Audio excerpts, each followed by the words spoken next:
まだ好きかけて祈らないよ世の親親の身親の神の血はいよ。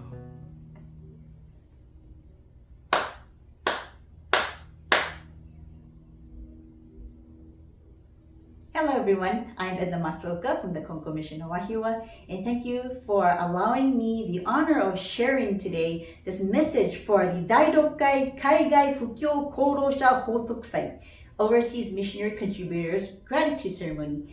I feel truly humbled to be speaking because today isn't about me.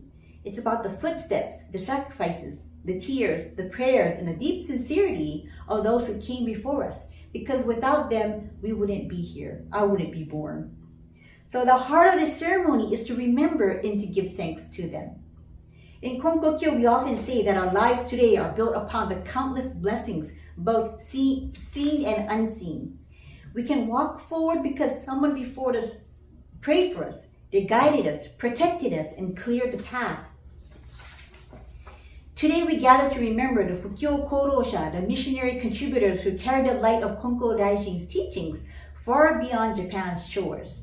They were not rich. They faced a lot of uncertainty. Many did not even know the language or customs of the places they were sent to. And yet they came. They came with faith strong enough to cross the oceans. Their lives are proof that the divine work of Toitsuri is not limited by distance, era, or culture. If there's sincerity, Kami will work through anyone, anywhere, including you and me. Our early missionaries didn't just bring teachings, they brought seeds. They brought seeds of hope. They brought seeds of prayer, seeds of mutual interdependence, seeds of everyday faith. They planted these seeds in unfamiliar soil, not even sure if anything would grow. But because of their sincerity, these seeds blossomed into churches, into communities, families, and generations of believers. Next year will be the Konkō Churches of North America and the Konkō Missions in Hawaii Centennial Celebration. Yes, we are turning 100 years old. I know a family in Hawaii who are in their 5th generation of practicing the faith. What brought them into believing Konkō is still a mystery, but it's amazing to know that Konkō was something worth passing down from generation to generation in this family. This ceremony exists because of the pioneering ministers as well as the faithful members of the community that continue to talk about the faith and hand it down. When Reverend Dr. Tao Takahashi wrote to me, emailed me to ask if I would deliver this sermon, he mentioned my connection to the pioneers of Hawaii, especially his aunt, the late Reverend Haruko Margaret Takahashi, the founder of the Konkō Mission of Wahiawā, and my work studying the history of the pioneer ministers for the upcoming KMH Centennial in 2026. But the real reason I stand here today is because of my connection to these people is not just about research. It's personal. This faith shaped my life, my church, my family, my identity. I want to pause here to speak from the heart. Growing up in the Konkō faith, I always felt surrounded by kindness, by generosity, by guidance and blessings. At our church in Wahiawā, we hold the annual memorial services for the late Reverend Haruko Takahashi. And I really want to give thanks and credit to my parents, who are the current ministers of the church, for telling me about Haruko-sensei's story every single year, over and over again. And from as far as I could remember, my mom would especially direct my attention to Haruko-sensei's photo on the wall over here. You know, I didn't know Haruko-sensei personally. I have never met her in my life. All I knew as a child was that she was a minister that established this church in Wahiawā. And my mom especially reminded me and my brothers that although we get to live in this house, this church, it's not our house. We get to live here through the virtue of Haruko-sensei and Kami-sama's blessings. We are merely caretakers of this place. But as I become older and I tried to really understand who this woman minister was, I began to ask deeper questions. Who really was Haruko Sensei? Who built this community before us? Whose prayers shaped the church I call home? Who sacrificed so that the Konkō faith could reach our islands, our families, and our hearts? That journey led me to learn more about Haruko Sensei, who founded this church in Wahiawā. The more I studied her life, the more I realized how quietly she sacrificed, how deeply she loved her community, how faithfully she walked even when it was difficult. I'd like to share some of her life with you based on what I already know about her, and also based on some historical testimony given by her brother, Mr. Thomas Takahashi. Her life is a beautiful combination of miracles, hardship, and unwavering faith. Reverend Haruko Takahashi was a Hawaii-born local second-generation Nisei Japanese American, born in Kohala, Hawaii in 1910. When young Haruko was just 2 or 3 years old, she was kicked by a wild horse in Waimanalo. She was thrown to the ground, bleeding from her nose, ears, and mouth. Her spine was also injured, and there was no doctors. Her mother believed she would not survive. But somehow, miraculously, she did. Despite being nearsighted, colorblind, and living with a spinal injury her entire life, no one could tell because she never complained. She worked hard, she smiled, she never used hardship as an excuse. After attending school, she asked to learn sewing in Honolulu from 1928 to 1930. She studied under Miss Kusunoki, a Konkō member who guided her to the Konkō church on Liliha Street. Every single day, she went to seek Toitsuri mediation with Kodama Sensei, with Reverend Masayuki Kodama. Then one day, as she walked home, one of her eyeglass lens fell to the ground. And as she bent down to pick it up, she realized that she can see clearly without them. Her eyesight had been healed. Overwhelmed with gratitude, she ran back to the Konkō church to give thanks. From that moment, she felt strongly, I want to serve Kami-sama with my life. But not everyone agreed. When she told her sister Frances that she wanted to become a Konkō minister, Frances was so upset she grabbed the frying pan and whacked Haruko on the head with it. She thought Haruko was being foolish and unrealistic. And yet, even after getting hit, Haruko Sensei didn't back down. She didn't argue, she didn't fight. She simply held firm to the calling she felt from Kami-sama. This moment tells us everything about her character. Once Haruko Sensei felt Kami's direction, nothing, not fear, not hardship, not even a frying pan to her head, could stop her. Her path to ministry began as she traveled to Japan on May 30th, 1933. Graduated from the Konkō Theological Seminary in 1934, returned to Honolulu and received her minister's diploma the following year. With sincerity, she opened the Fukyo Show, a satellite worship hall in Wahiawā, on January 14, 1940 at 901 Kilani Avenue. It's kind of by the Wahiawā General Hospital. Then came World War II, December 7th, 1941. She was taken into custody by the U.S. government on suspicion of disloyalty to the country on December 14th, just a week later after the war began. What flagged her to be on a list was her trip to the Konkō headquarters to enter the seminary. Her mission at 901 Kilani Avenue closed just shy of the 2 years since establishing her mission. She was arrested and interned, first at Sand Island and then at Honouliuli internment campsite. Even while in prison, she kept praying and supporting others. Her faith didn't shrink, it grew deeper actually. She applied for parole 3 times while she was in Honouliuli. On the first 2, she was told, "You can go home if you renounce your faith." She refused. She preferred prison over turning away from Kami-sama. But on her 3rd attempt, she was released without having to renounce anything. That is how sincere she was. On January 1st, 1948, she reopened the church at its current location on 207 Wahiawā Avenue, right here, where I stand today. With the help of the Noguchi family and many faithful members, the church thrived once again.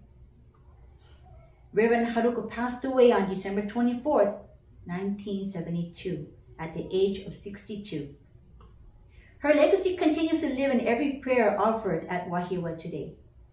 Her life reminds me that true missionary work is rooted not in talent or strength, but in sincerity, gratitude, and full trust in Kami-sama. It also reminds me that even if we are not blood related, her existence is directly connected to my existence. Had she not received Okage and established this church in Wahiawā, me and my two brothers would not be here. We would not even be born. The pioneering ministers all had one thing in common. Their sincerity was at a whole different level. This heart of sincerity is beautifully captured in the writings of Reverend Nikimatsu Hideshima, a missionary in Seattle, who wrote honestly about the challenges he faced in America. Echoes of a Soul, Tested by Fire, Part 1 by Reverend Nikimatsu Hideshima, 1931, he wrote, "Bringing the path of the divine family system to a nation built on individualism, this is where the true difficulty lies." He talked about the strong materialism he observed. Everything is about money. Money is a solution to all things. But then he revealed what waited on his heart. Meanwhile, we struggle day and night, anguishing over how to save even a single soul. This was the sincerity of our pioneers, to help one soul, even just one. The story of Honolulu Church, shared by the second head minister, Reverend Kikue Kodama, in the 50th anniversary of the Konkō Missions in Hawaii publication, adds another powerful chapter. The Honolulu Church began in 1929 and grew quickly, but in December of 1941, everything changed. Reverend Haruko, Reverend Sonoda, Reverend Horibe, and Reverend Masayuki Kodama were all arrested and interned. Before being taken away, Reverend Masayuki Kodama's last words to his wife were, "Please pray very hard." She wasn't even allowed to respond. He was sent from camp to camp, from Hawaii to Wisconsin to Tennessee, Louisiana, Montana, and Missouri. Then he was expatriated to Japan. For 3 years, Reverend Kikue Kodama, his wife, heard nothing. Can you imagine that? Not knowing if your husband was alive or dead for 3 years while taking care of 6 young children. I don't know how she did that. I really don't know, but I can only imagine she placed 100% trust on Kami-sama. In the absence of her husband, Reverend Kikue had a dream. In her dream, her husband appeared at the church in formal haori hakama, carrying loaves of bread. When she asked where he was going, he said, "I'm taking bread to feed the internees."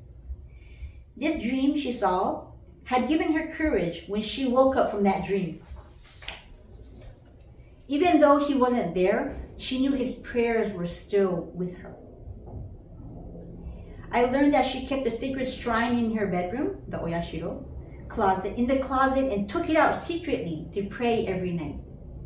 Raising 6 children alone and relying only on prayer, she continued her ministry. In 1950, after 9 long years, Reverend Masayuki Kodama finally returned to Hawaii. I heard that the youngest child didn't even know who this man was that was standing at the doorway because he was away for so long. And she was only a newborn when he was taken away. 16 years later, the current Honolulu Church was built through Kami's blessings and the members' prayers and support. Kikue Sensei ended her testimony with these words: "If we have sincere faith and a thankful heart as we receive blessings from Kami, we shall find much happiness throughout our lifetime. This is the spirit of the Fukyo Korosha, As I reflected on the journey of the pioneer ministers, one thing became very clear. Our faith today is a gift given by their perseverance. It became impossible not to feel gratitude. It became impossible not to want to continue their work. It became impossible not to feel called to remember them through events like this. We often admire the visible accomplishments of our missionary pioneers, the churches that they built, the communities they nurtured. But what moves me even more are the things we cannot see. The late nights when they worried whether the church would survive, the loneliness of being in a foreign land, the financial instabilities they must have encountered, the heartbreak of illness, loss, and cultural barriers, the faith to start again after every setback. They were not perfect, but they were sincere. They were human, but Kami worked through them. Their lives teach us something very important. Missionary work is not measured by success, it is measured by sincerity. The word Hotoku means repaying virtue, not repayment with money, not repayment with praise, but with virtue. It means because someone blessed me, I will bless others. Because someone prayed for me, I will pray for others. Because someone made the path easier for me, I will make the path easier for somebody else. Today, we are not just honoring the past. We are renewing our commitment to carry their virtue into the future.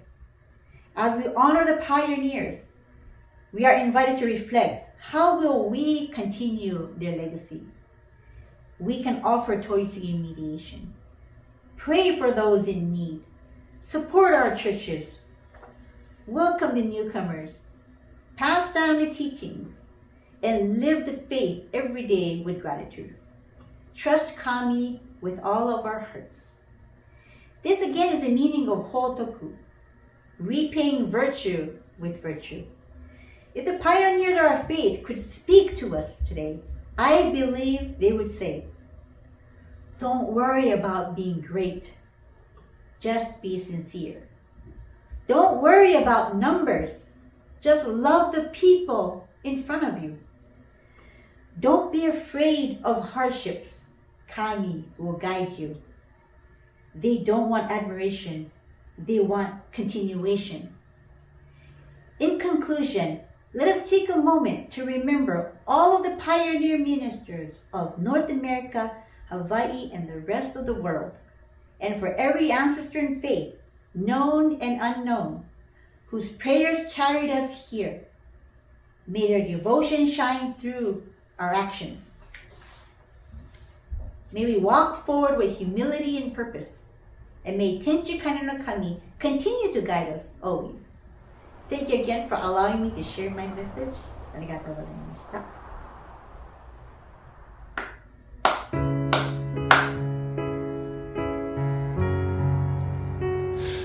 Hora, 足元を見てごらん。これがあなたの歩む道。ほら前を見てごらん。あれが